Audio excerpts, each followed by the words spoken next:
Speaking of diminishing returns, I spent my whole lunch watching the iPhone announcement, and it's just it's.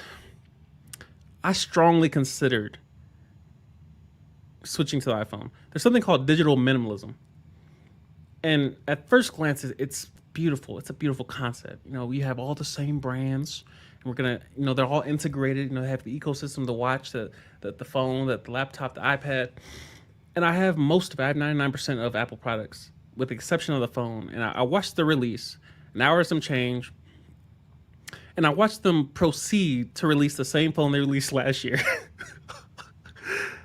I was like, bro, just look at the production that Apple presents to the market.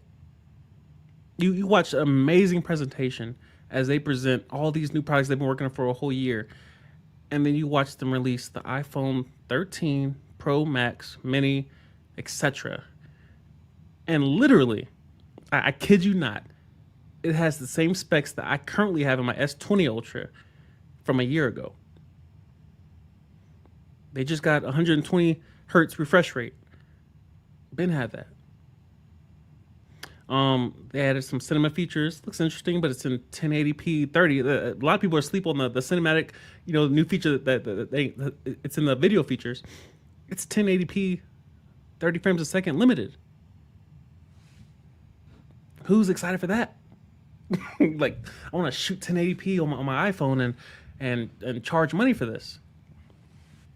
I'm not sure. I'm not sure that's it. What else? Still using Lightning port. Pass. You'd be surprised how much money you will personally have to spend because your iPhone has a Lightning port, not USB-C. All of my electronic products, all of them, from my headphones, my over-ear Sony headphones, to my MacBook Pro, to my iPad Pro, they all use USB-C. And then all of a sudden, I'm gonna buy a new phone and have to buy a crap load of Lightning ports, Lightning chargers rather, just to spread around the house and around my car, around my life, just so I can accommodate one device. It's too much. It's too much. Literally, my current phone, and trust me, I went to T-Mobile today. I even considered getting the 12 Pro Max. I was like, maybe I'll just get the older iPhone because, low key, I want the ecosystem, the complete ecosystem. I want that. But there's a part of me that just won't. I can't downgrade the device I use the most. I can't downgrade it. And even with a year-old device, it still blows the newest iPhone that just dropped today out the water. Shoots 8K. There's nothing about the iPhone that inspires and brings up a certain level of childish energy that you just want to. There's nothing exciting about the iPhone. There's everything that's balanced and disciplined and proper about the iPhone. The iPhone works. It works. But when it comes to exciting devices, I don't even think about iPhones when I think about exciting devices. There's devices on the market that are Androids that have full frame sensors in them. Most of you probably don't even know what I'm talking about. Full frame sensor.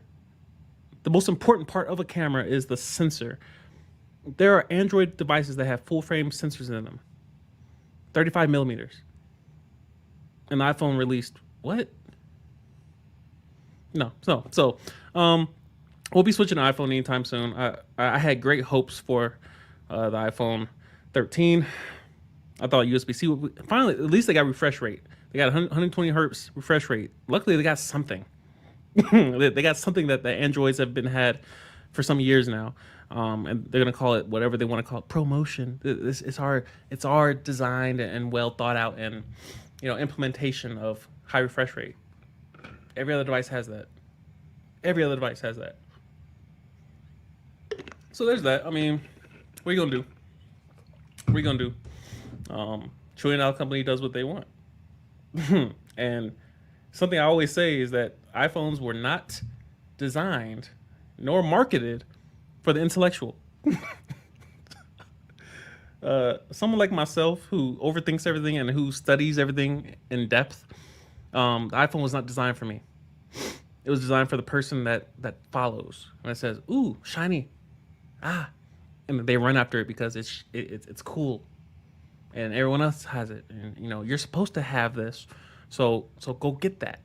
And then everybody, well, everybody else is doing it. I guess I must go do that. No, No. So yeah, the iPhone was not designed for a person like myself, who actually studies and reads and who has questions. But one day the iPhone might catch up.